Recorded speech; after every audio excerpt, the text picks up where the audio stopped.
E aí, pessoal, vocês devem ter notado que não estamos tendo regularmente os vídeos da série 3D Printing como era o esperado aqui no canal. Isso aconteceu pois eu tive o meu primeiro problema com a impressora 3D. Vamos falar um pouquinho sobre isso depois da vinheta.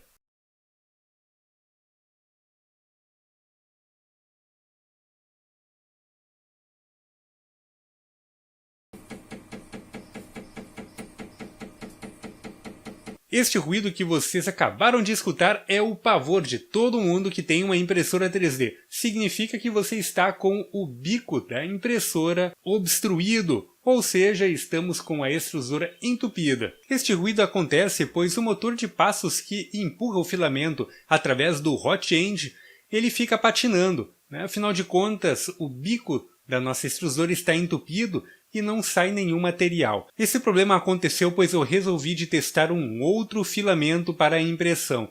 Um filamento de uma outra marca que eu não vou citar aqui, pois não gostei muito da qualidade dela. O que acontece é que utilizando os filamentos da Flashforge, eu conseguia imprimir com velocidades bem alta. Velocidade aí na faixa de 140 mm por segundo, o que é uma velocidade muito alta para a maioria das impressoras, inclusive para a maioria das impressões. E eu estava utilizando esta velocidade, pois estava com uma alta demanda de impressões aqui na Bobsim P&D, o que exigia que as peças fossem terminadas com um tempo menor. Com os filamentos da Flashforge eu não tinha nenhum problema. Gastei aí 3 kg de filamento imprimindo nesta velocidade sem problema nenhum e todas as peças ainda conseguiam ser impressas com uma boa qualidade.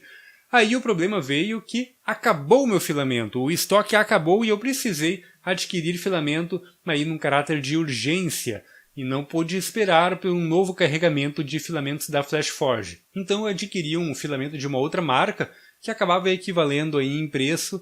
O problema foi que a marca não atendeu a expectativa. Quando eu fui efetuar a primeira impressão, ocorreu este problema que vocês viram no início do nosso vídeo, né? Obstruiu o bico da extrusora. Como resolver isso? Bom, eu tive que desmontar toda a unidade extrusora da impressora, removendo o bloco, né? O bloco de entrada do hot end. Então eu vou deixar aí algumas fotos para vocês conseguirem entender o que aconteceu. Essa foto que vocês estão vendo agora, ele demonstra justamente o ponto aonde o filamento se partiu. Esse filamento que eu estava utilizando, ele era tão ruim que alguns pontos dele eram mais secos do que outro, pois esse filamento ele é levemente hidratado, né? Ele tem um pouquinho de solução aquosa nele para que ele tenha uma viscosidade ideal para ser derretido ao chegar dentro do hot end. E assim, é claro, a unidade de aquecimento, a resistência, vai conseguir derreter o filamento. Se ele for muito seco, não tem água para aquecer e assim o filamento ele tem uma dificuldade muito maior para derreter. E este filamento ele não era bem homogêneo, alguns pequenos pedacinhos eram mais secos do que outros. Aí o que acontece? Em uma temperatura padrão aí de 195 graus, o filamento não derretia todo de forma igualitária. Assim, conforme ele ia sendo impulsionado para dentro da extrusora, algumas vezes ocorriam pequenas falhas de impressão.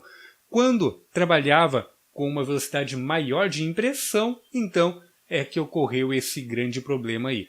Um determinado ponto do filamento não derreteu corretamente e ele se partiu dentro do bloco da extrusora. E aí ficou esse pedacinho que vocês estão vendo aí na foto. Bom, como remover esse pedacinho, sendo que o filamento se partiu, não consigo tirar ele, mesmo mandando a impressora entrar em modo de remoção do filamento, né? Afinal de contas, ele quebrou bem na entrada do bloco. Como removê-lo então? Bom, a solução foi desmontar toda a minha unidade extrusora e assim aquecê-la fora da impressora. Então o que eu fiz? Eu desmontei toda ela, do jeito que vocês estão vendo nessa outra foto, prendi o bloco utilizando um alicate de pressão e precisei ligar a minha unidade de aquecimento utilizando a fonte de bancada.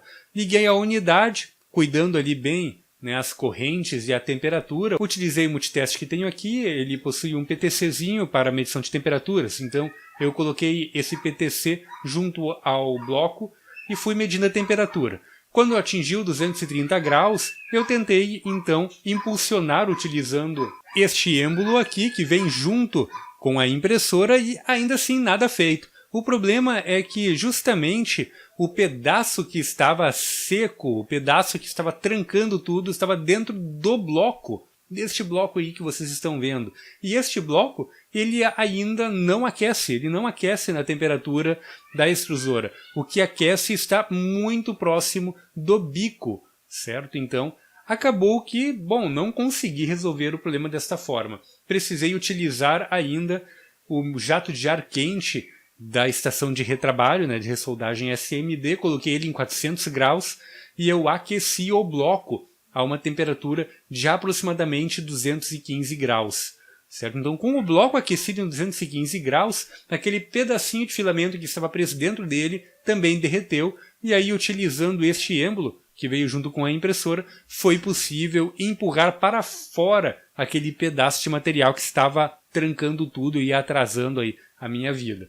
Bom, até que eu consegui fazer isso, levou um bom tempo. Foi quase uma semana aí observando vários tutoriais na internet até achar uma solução, né? E ainda assim não encontrei a solução que acabei adotando, né? Eu fui aí na tentativa e erro, né?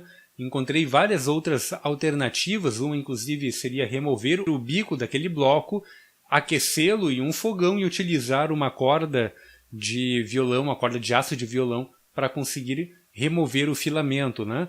Acabou que não precisei retirar o bico do bloco e consegui então fazer desta outra forma aí, também é uma alternativa. Então fica aí uma dica para você, se algum dia tiver algum problema em entupir, né, o bico da extrusora de vocês, podem desmontar desta forma e aquecê-lo externamente. Bastante cuidado para não danificar a resistência que está muito próximo ao bloco na hora de efetuar aí o aquecimento e também para não se queimar, é claro, né? Bastante cuidado, afinal de contas estamos trabalhando com temperaturas bem altas aí, na faixa de 200, 230 graus, é bem fácil de a gente acabar se queimando ao manusear os equipamentos. Então agora está tudo certo, na próxima semana retomamos a nossa série 3D Printing conforme o esperado. Não se esqueçam que nós teremos o sorteio que vai acontecer neste domingo, vamos sortear o braço mecânico completinho. Já estou com todas as peças aí separadas e você pode levar o braço mecânico para casa